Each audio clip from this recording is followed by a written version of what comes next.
Hello students, welcome once again to the web classes. So today we are going to see the same chapter, limit.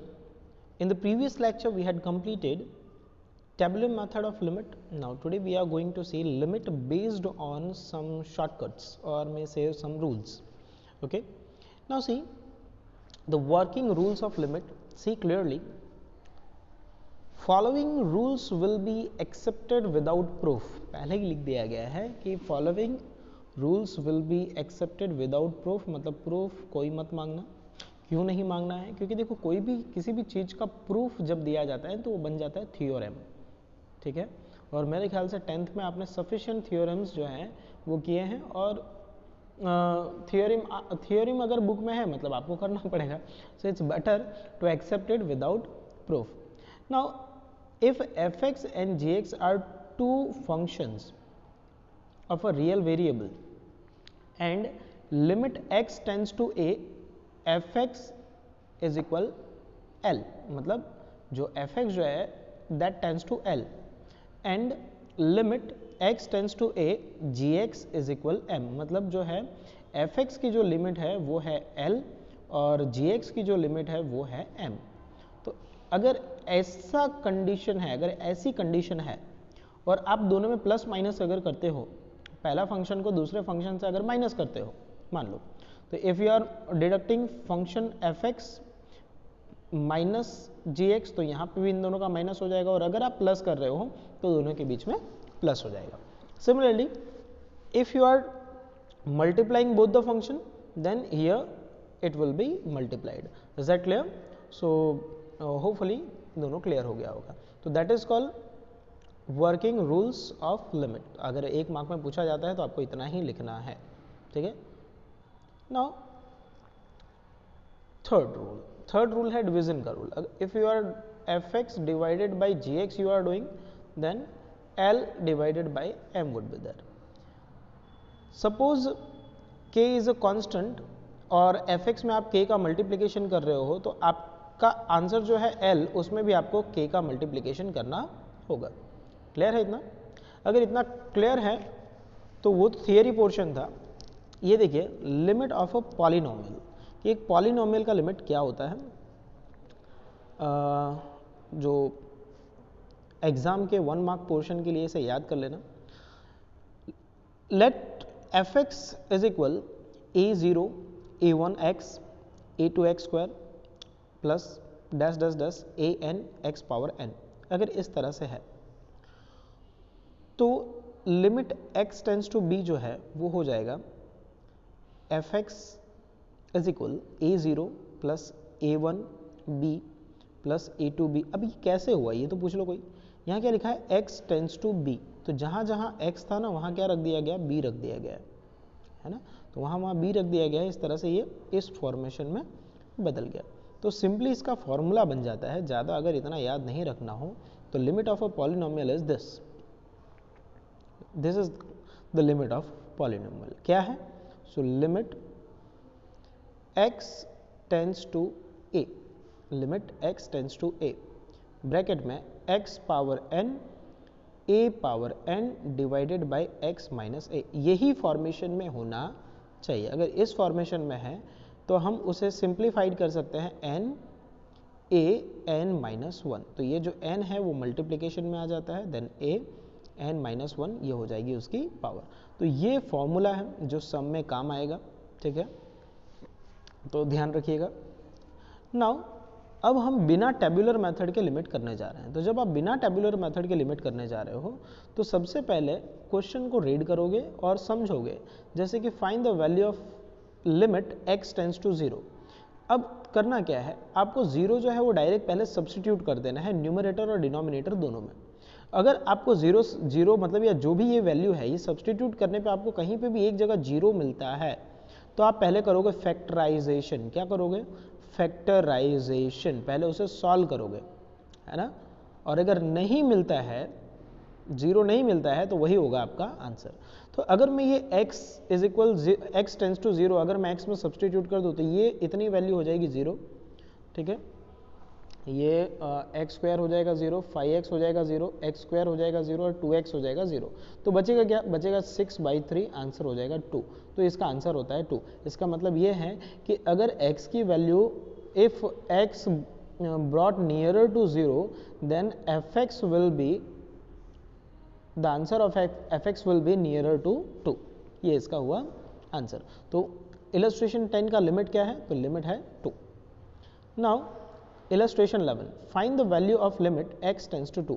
मतलब x की value अगर 2 के पास ले जाई जाए तो करना क्या है? पहले 2 सब्सटीट्यूट करो। तो 2 इंटू 2 अगर करता हूँ तो ये हो जाएगा 4 + 3। ओके, नाउ यहाँ सब्सटीट्यूट करेंगे तो 2 - 1 दैट इज +1। So 4 + 3 7, 7/1, answer 7। तो ये आंसर आ गया परफेक्ट 7। तो ये है आपका answer. Clear?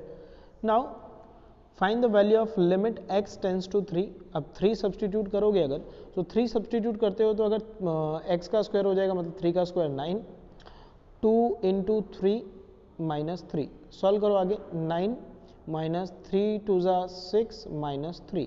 So 9 - 9, answer is 0।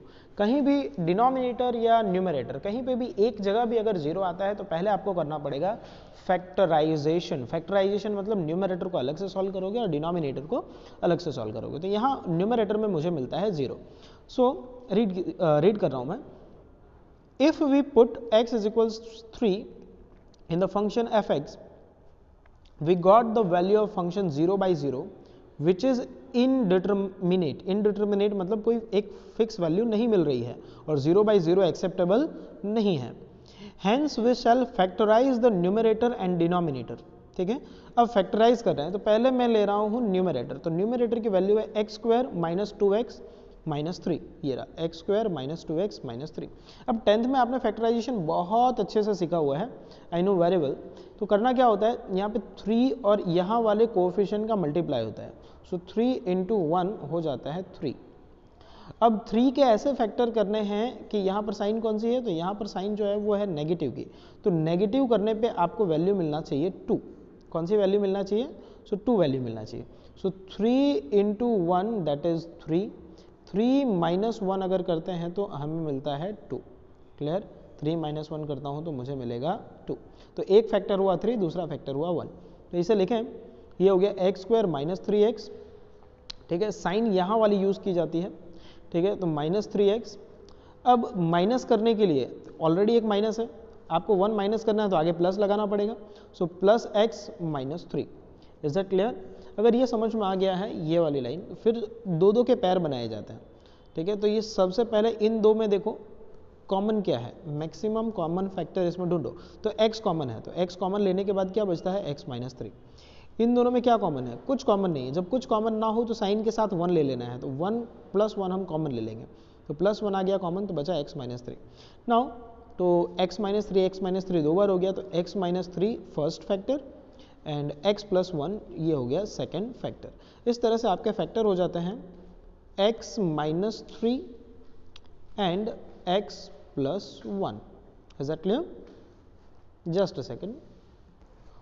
So hopefully ये फैक्टराइजेशन न्यूमरेटर का आपको समझ में आ गया होगा। तो न्यूमरेटर का जो फैक्टराइजेशन फाइनली निकल के आया वो क्या है?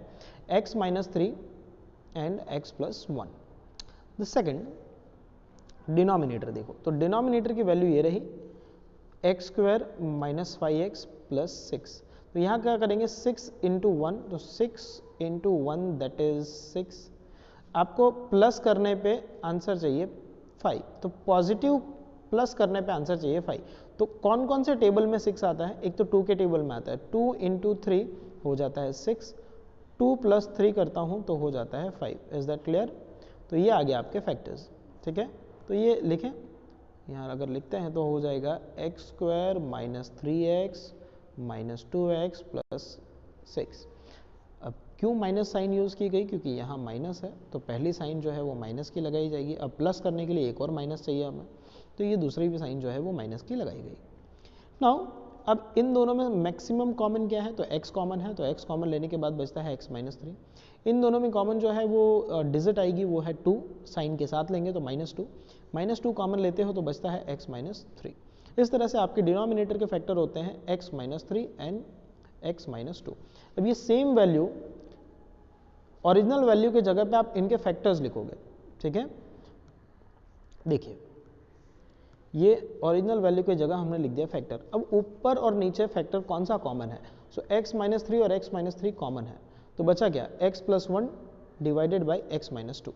अब आप 3 जो है वो सब्सटीट्यूट कर दो, तो 3 सब्सटीट्यूट करने पे हो जाता है 3 plus 1 and 3 minus 2, that is 4 by 1, answer is 4। So answer आ गया आपका 4, ठीक है, 4 मिल गया। इसका मतलब ये है कि इसका लिमिट जो है वो क्या है, इस फंक्शन का लिमिट जो है वो है 4। Is that clear? Now, so hopefully it is clear to you. Illustration 13. So I think we should cover this illustration in the next lecture. इतना आप डाइजेस्ट कर लीजिए पहले, अगर इतना हो जाता है तो I will be very obliged. So thank you. Illustration 12 तक का आपका होमवर्क है, Illustration 13 जो है वो हम नेक्स्ट लेक्चर में देखेंगे। Bye bye.